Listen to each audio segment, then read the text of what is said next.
Hello, everybody. I'm going to try and keep my dogs out of the video as much as possible, but I don't know how possible, and give you about a 15-minute overview of what we covered last week in 90 minutes. So, wish me luck. So last week we were talking about the hidden rules of economic class. So basically, I'm just going to read this right from the book. You've got to go away. We can't do this. A hidden rule is the unspoken rules or habits of a group of people. And if you don't belong to a group, you don't realize that you've broken a rule until you feel like you don't fit in.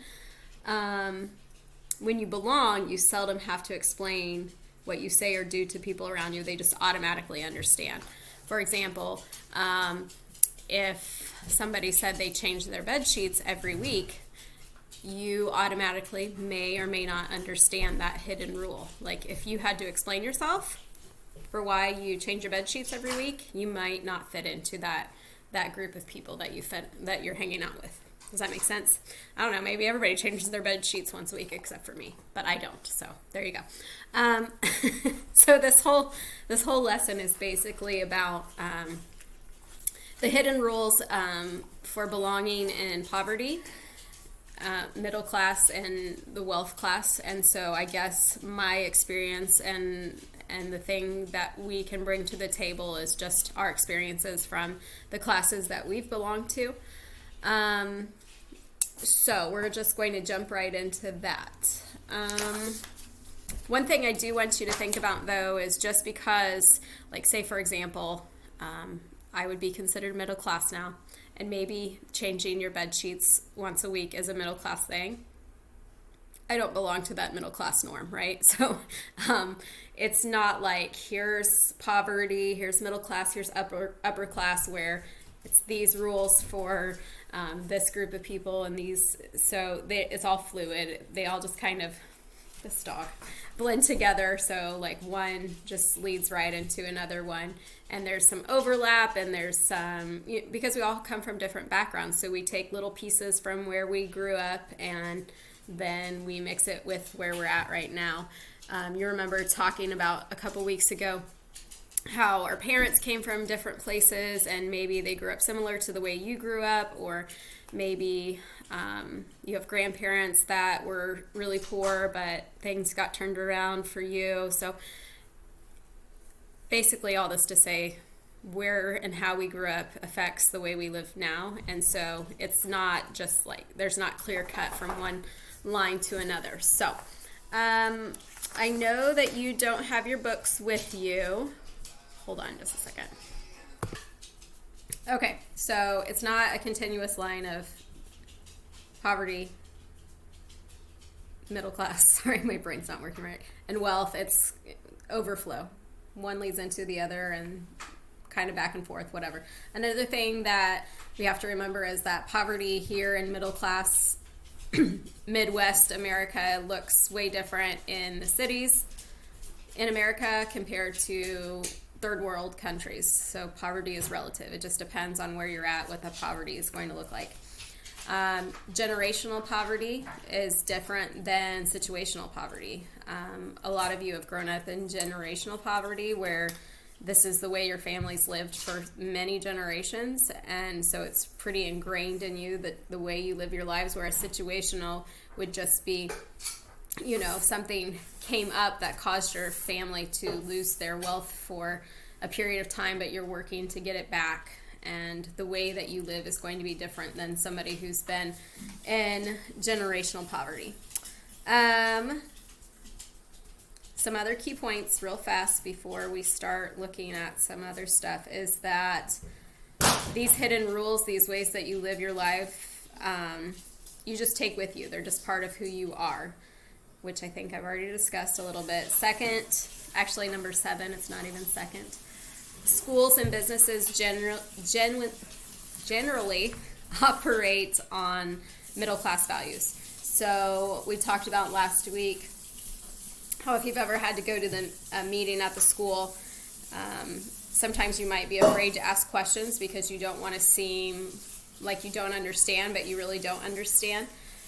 And that's because the meetings ran in sort of a middle class understanding, and other middle class people don't realize that the way that they're speaking might not be in a way that you understand. Point number 8 is that in order to build relationships of mutual respect between people, we have to be able to understand the hidden rules of other class. So through this class is helping you to understand that people live differently than you, and that doesn't make them wrong, it just makes them different, right? The same way when I look at other people, I have to realize that they don't live the same way that I do. Doesn't make it wrong, just makes it different. However, we are here to share ideas with each other and to find out how we can live better, right? We're not here to judge each other or critique the way you're living unless there's a way to do it better. And then if there is, then we're going to choose a better way of doing things. Number 9. The more we understand how an economic class affects us, the more open we can hear to how it affects other people. So sometimes we don't want to change just because we don't want to change, but if we recognize the changes that we make can affect the way other people are living or can affect other people's lives, hopefully that would make us want to change or do something better or different. And lastly, in order to achieve anything, an individual may have to give up relationships, at least for a time. It's true for people in all classes and applies to all sorts of achievement. So we talked about last week, there were some people that had been to AA, and did I say AA? NA? One of the two. Maybe both. And so that means for a period of their life, there might be people that they just can't be around. Maybe for the rest of their life, maybe for just a period of time. But the same is true as we walk through this class. You're going to start to see relationships that are not healthy relationships for you to be in. And so it might be a relationship that you have to step away for a little bit until you can do some growing and reflecting of your own. It might be a relationship you have to walk away from indefinitely. But really, a lot of this class is about being reflective and recognizing there's more to the world than what you're living right now. Remember when we talked about the theory of change and how we can get so caught up in the moment, we never have a chance to think abstractly, to think outside of this chaos that we're living in. And so this class is helping you right now to look at things abstractly, where you normally wouldn't have time in your day to sit down and think about the norms or the hidden rules that happen in people's lives. And we as people just instantly jump to conclusions and we judge people. But if we're given this time to be reflective, it helps us to understand people and puts us all on the same playing field. Okay, so the first hidden rule of class that we're going to talk about is driving force, which is basically what motivates you, what gets you going, what keeps you going, what keeps you getting up each morning. And in the poverty class, typically the things that keep them going are survival, just knowing like I have to keep living, I have to do it for my kids, I have to do it for my family, whatever. You just want to keep living. Relationships with people is something that keeps you going, and entertainment. So in the poverty class, entertainment is a huge thing. So for example, you might get a bonus, and instead of knowing you have this doctor's bill that needs to be paid off, or you could take your kids to a trampoline park, you might choose the trampoline park over paying off your doctor's bills because that feels good for the moment, and that builds that relationship with your children, and it makes you feel something. Not necessarily a wise decision, but it's just innate in you. It's kind of how you were raised maybe, and what you see as something that you do to keep your family structure. Whereas in middle class, the mindset typically is more about work. So the thing that keeps them going is their work. And their achievements. So for example, in middle class, work is more of a career. So what you've chosen to do for your life, the thing that you're passionate about. And so that's the thing that gets you out of bed every morning. That's the thing that keeps you going. And then achievement would be like, accomplishing things outside of work or accomplishing things within your work goal. That's typically what middle class is working for, what they get out of bed for. In wealth, it's financial. They're looking to build their financial status, their political status, and their social connections, who they know, who they're connected with, and that kind of thing. Now, again, sometimes this seems real stereotypical, and that's not the goal. It's just helping you to see where most people in that class, their mindset is. The next one is power. So the way we view power in the different classes is different. So in the poverty class, power is linked to respect. So for example, you must basically earn respect from people. There's power in numbers. People in poverty can't stop bad things from happening to them, so it's like they have to force it. They have to be willing to fight for it. And this conversation came up last group, where a girl was disrespected in her job, and basically she was like, well, I'm out of here then. You're not going to disrespect me. You're not going to talk to me that way, and so peace out. Whereas somebody in middle class might, although feel very disrespected and feel very angry about it, they're not just going to walk out on their job because they see long term. They know the ramifications for quitting their job on a whim like that. And so respect is very high up on the list of things that are important to people that come from poverty, and they, in general, will not be disrespected. That's just something that's just ingrained in them. In middle class, power is separate. It says power is separated out from respect. So like I was just giving the example, it's like you can think through it logically. You realize, yes, I've been disrespected, but I'm going to work through this. People have the ability to negotiate, take responsibility, problem solve in those kind of situations. In the wealthy class, power is linked to stability. So it has to do with your influence and who your connections are.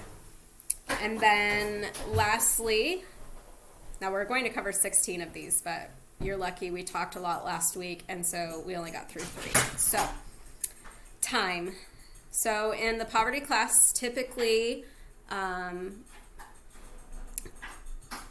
the people live in the present. Decisions are made right now based on how I feel in this moment. They're based on your emotions and your feelings and not thought for the future. And maybe because your brain won't allow you to think to the future. In middle class, it's typically future driven, thinking about pros and cons, consequences for your actions, that kind of thing.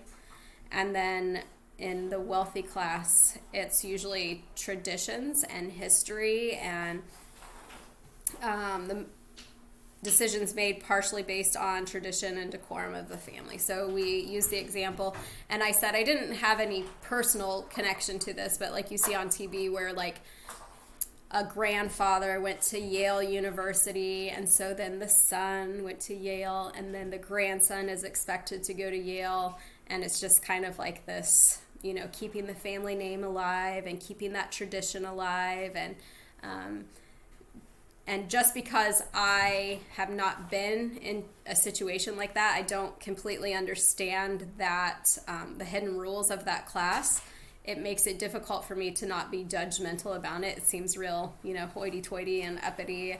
And just the same way as you might look at somebody else and make rash decisions about or judgments about the things that they do or think, but not really analyzed why it is that way and how they were raised and what's ingrained in who they are as a person.